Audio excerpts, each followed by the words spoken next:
Zdravím, DJ Řezák, další video. Vítám vás po bitvě po delší době.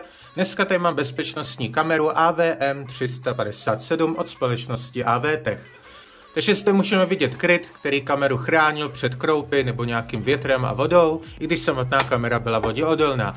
Když se podíváme zde, tak zde vidíme mechanismus pro ukotvení kamery. Je zde takový jednoduchý kloup, který můžete tohle křídlovou maticí utáhnout nebo povolit. Opravdu instalace této kamery byla jednoduchá, mohli jste to dát kamkoliv. Zde vidíme podstavec, který je plastový, a zde vidíme otvory pro 3 šrouby. Takže když se na to podíváme dál, tak zde vidíme kabelovou výbavu nebo prostě možnosti připojení. Zde vidíme napájecí konektor. Kamera má nějakých 12 V při 1 ampéru. Když se podíváme sem, tak zde vidíme klasickou RJ45. Je to ethernetový port, aby se samozřejmě kamera spojila s internetem. A zde vidíme alarmový konektory pro připojení dalšího příslušenství. Co se týče kvality zpracování, tak opravdu je to celkem kvalitní, diod je tady opravdu hodně, takže se jdeme podívat dál. Takže když se podíváme na další části kamery, tohle by mělo jednoduše stačit vyndat z toho. Tak. Opravdu rozebírání této kamery není nic destruktivního, takže odpojili jsme si to hlavní a když se podíváme sem, tak tady moc extra už toho není. Zde vidíme samotné kablíky, které vedly na základní desku nebo na napájení, opravdu tady toho je celkem dost. Vidíme tu klasický kabel na Ethernet, který samozřejmě pochází odsud. Když se podíváme sem, tak zde vidíme napájení. Když se podíváme sem, tak zde vidíme ten kablík pro další příslušenství, jako je třeba ten alarm. Takže když se na to podíváme dál, vevnitř už nic není, je to tady ten polštářek, ve kterém je nějaký granule, který slouží k zabránění vlhkosti, nebo prostě k eliminaci vlhkosti, a jinak dále už v tom nic není. Když se podíváme sem, zde vidíme napájení, když se podíváme sem, tak zde vidím nějaký čip, to bude procesor, který se stará o hlavní logiku samozřejmě té kamery. Takže zde můžeme vidět napájení, to napájení je celkem komplikovaný, protože ono napájí nejen ten senzor, který samozřejmě je hlavní součástka, která snímá obraz, ale jsou i tu další konektory, které napájí tuhle logickou obvodovou desku, na kterou se za chvíli podíváme, kde je operační paměť, procesor a další komponenty. Takže tohle napájení napájelo tyhle 2 základní desky.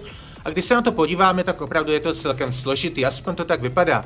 Na této straně jsou základní napájecí komponenty, zde vidíme celkem velký transformátor s usměrňovačem. Samozřejmě tam bylo nějakých 12 V a 1 A, ale samozřejmě senzor, který je tady na té obvodové desce, opravdu takovýhle napájení nepotřebuje a takový napájení by bylo opravdu i docela velký. Takže samozřejmě napájení se stará, aby vlastně pro ten senzor uspůsobil nejen napájení jako napájecí výkon, ale i napájecí proud, aby ten senzor dokázal pořádně fungovat. Když se podíváme sem, tak tady opravdu nic není, tady je zase nějaká napájecí kaskáda, zde vidíme konektory, které sloužily k propojení té další základní desky. Jinak nějaké další extra komponenty tady nejsou. Když se podíváme sem, tak zde vidíme procesor, samozřejmě já nevím, jaký je to model, nebo od jakého je výrobce, to tam asi buď to tam bude, ale nechce se mi sloupávat tuhle vrstvu, protože opravdu by to bylo celkem náročný a musel bych to strhávat. Takže zde vidíme operační paměť, co se týče toho procesoru, tak samozřejmě je to procesor, ale je tam i integrovaná grafika.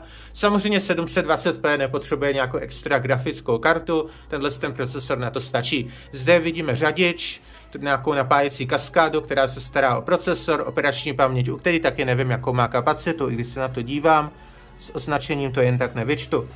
Takže se jdeme podívat na tu 3. obvodovou desku. Opravdu, když jsem to rozebíral, čekal jsem, že to bude složitější.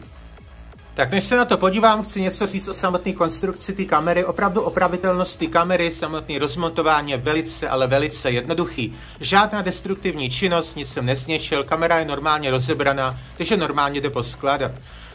Takže zde už můžeme vidět čip, který je na základní desce, zde vidíme objektiv nebo optiku, kterou jsem si z toho vyšrouboval. Opravdu i tohle to šlo vyměnit, takže kdyby se to porouchalo, tak není problém to vyměnit.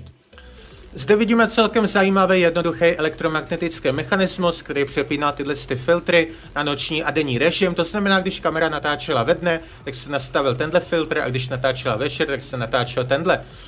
Je to samozřejmě jenom čočka, není to ani nějaká extra, je to prostě filtrová čočka nebo filtrový sklo, není to nic extra složitýho.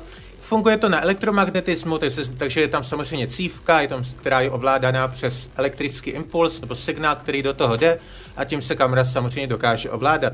Když se podíváme sem, tak zde vidíme kryt čipu a zde už můžeme vidět samotný čip. Zajímavý je, že ten čip je ještě chráněný dodatečným sklíčkem, není to prostě ten klasický čip jako takhle, tohle je jenom ochranný sklíčko, Nechci to rozbíjet nebo si do toho nějak montovat, takže vám to jen tady ukážu na detail, vidíme, že je to opravdu celkem zajímavý a jinak to je konec. Kameru jsme si rozebrali, o všem podstatném jsme si řekli a uvidíme se o další pitvy.